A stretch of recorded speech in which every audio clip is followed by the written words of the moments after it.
What's up, guys? Welcome back to El Merengue. Today we have the game against Valencia. Second round of La Liga is kicking off. 2022 is here. We lost our first game, and then our second game of the year in Copa del Rey was not the greatest of games. This team has to prove to the fans that they are still, in a good form. They need to find their form again. Vinicius Jr. had been the missing player, and so the common denominator for maybe why we weren't playing so well.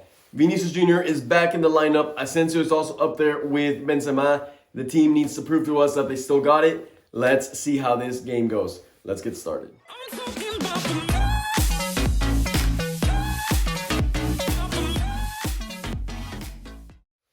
Okay, guys, we are back from the first half, and reminder that this is actually the first live reaction video that I'm going to be making for this year. It'll be up in probably about an hour after this video is posted, so maybe by the time you're watching this, it's already out, and you should also check it out. But with that being said, let's go ahead and break down, give you my thoughts on this first half. Overall, not the greatest. I was talking about the importance of the team finding form, showing to the fans that they're going to be playing good like they were maybe about a month ago when we went through that long span of games against a lot of tough teams. I still feel like the team is struggling to find that form. Vinicius Jr. is not as explosive as he once was. He's still proving to be the most difference-making player when he gets the ball. That you can just hear the crowd roar. I can feel myself sitting up and just anxious to see what he can do with the ball. However, so far in these first 45 minutes, he's been unlucky in terms of creating anything too dangerous. He did have a header that was pretty unexpected and could have gone in. Aside from that, Valencia started off the game really strong, pressing Real Madrid a lot, creating some chances, and Real Madrid kind of looked a little bit out of it for those first 10 minutes. And then after that, it leveled up a little bit. However, Valencia was still playing a little better. And then around minute 30 is when the team finally started to get a hold of the game. It took us a full 30 minutes to fully wake up. In those first 30 minutes, we actually did end up having the closest chance, which was a cross from Toni Kroos off a free kick into Militao's head. Beautiful header that Silicen, the ex-Barcelona goalkeeper, had a really good save. But as I was saying, after minute 30, it started to become all Real Madrid. We started to create more chances. Asensio, I believe Benzema had one. Casemiro had a shot. However, nothing was too clear. And just when it looked like we were going to head into the locker room with the 0-0 tie, and Ancelotti was really going to have to do some thinking into how to open up this game, we had that penalty that was awarded to on a foul on Casemiro, who I think it's a questionable penalty. I'm not going to lie. Probably Casemiro went down easy. He was dribbling into the box, changes direction as soon as the defender steps up. And that ball, after he changed directions, looked like it was getting away from him. There is contact. It is in the box.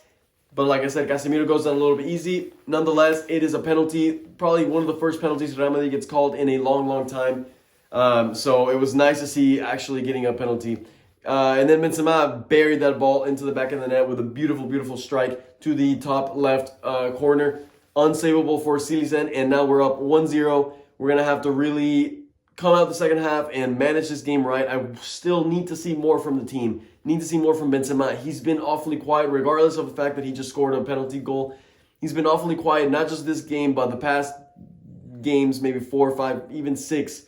I have not seen Benzema be as mobile, trying to get the ball, link up with all the attackers, link up with the midfield. And this is something I've been saying in previous videos. So, so far, 1-0 lead.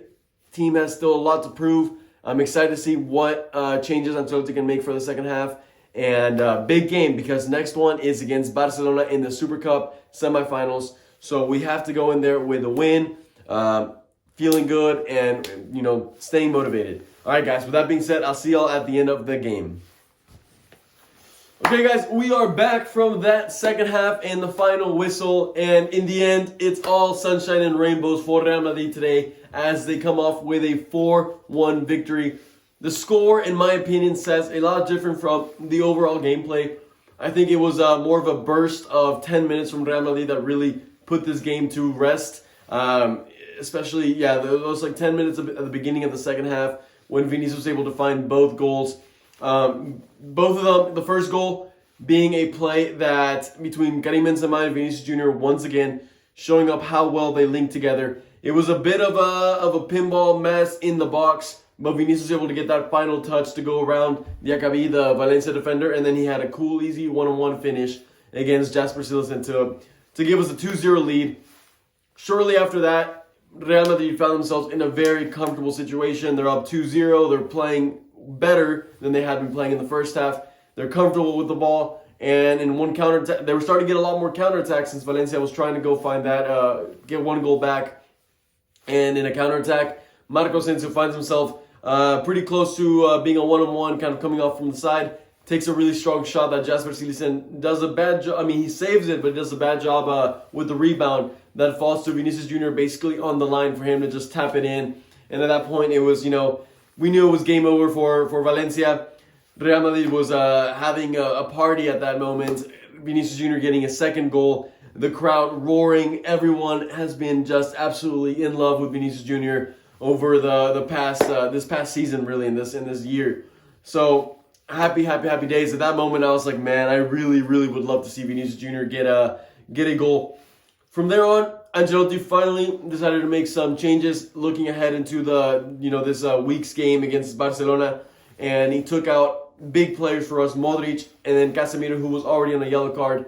I was pretty frustrated at him the first half for getting a yellow card. So dumb, I guess. It was such a dumb foul. But anyways, I was happy to see both of them getting off because they're definitely players that need more rest under their legs. And then he introduced Ceballos and Camavinga. Ceballos, who was a player that was under a lot of controversy after the Copa del Rey game, where he was warming up for like 30 minutes, and then Ancelotti only played him for like two minutes-ish. But anyways, in this game, Ceballos was able to get a good, maybe like 25 minutes. He looked pretty decent. He had a really good pass to Vinicius Jr. at one point. I never felt like he was messing up the flow of the game. So if we can get Ceballos to be at a good level, he could potentially be another player that we can rotate into the squad. And then Camavinga's game, decent, no necessarily. He had one moment when he was kind of dribbling out the back, and he had clear passing opportunities, but instead tries to explode past the defender like we know he likes to do, which led to us losing the ball and then Valencia nearly scoring. That was one moment that I was pretty upset with Camavinga, but aside from that, the team continued to play well. Not as good as when Modric was in there, of course. We did lose creativity on our attacking end, and also Valencia was trying to get a goal back that they were able to get off a dumb penalty, in my opinion. Mendy was grabbing onto the wrist of a Valencia attacker. Then the Valencia attacker just easily just drops into the floor. Like I said, very too easy in my opinion, but nonetheless a penalty, I suppose. And then it was especially frustrating because Courtois gets a beautiful save, and the ball falls back to Guedes, who's able to head it home for Valencia, giving him a 3-1. And then for a moment, there was a little question in the air of if Valencia scores another one, then it's going to be a really close game in the end, a game that should not have ended up this close. They had a shot from Daniel Vaz, which nearly went in, but then after that, Valencia essentially gave up, called it a day. And to finish off a wonderful night, Mendy puts a nice and cool cross to Karim Benzema, who gets a good touch, turns around with his back to the goal on Gaia, and then a beautiful finesse that hits the post and goes in.